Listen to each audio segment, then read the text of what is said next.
నమస్కారం ETV news కు స్వాగతం ముందుగా ప్రధాన అంశాలు లెబనాన్ పై ఆగని ఇజ్రాయెల్ దాడులు హెజ్బుల్లా మరో కీలక నేత హతం భారత్లో తయారైన వస్తువులనే కొనండి పండగల వేళ ప్రజలకు మోదీ పిలుపు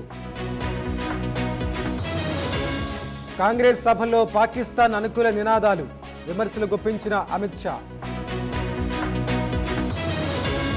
ఎన్నికల సభలో మల్లికార్జున ఖర్గేకు అస్వస్థత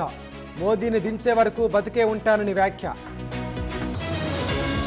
తమిళనాడు డిప్యూటీ సీఎంగా ఉదయనిధి స్టాలిన్ మంత్రిగా సెంథిల్ బాలాజీ ప్రమాణం నేపాల్లో వరద బీభత్సం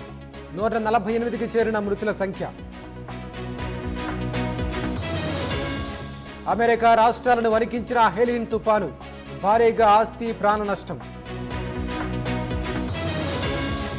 కాన్పూర్ టెస్ట్ మూడో రోజు ఆట రద్దు చిత్తడిగా ఉన్న మైదానం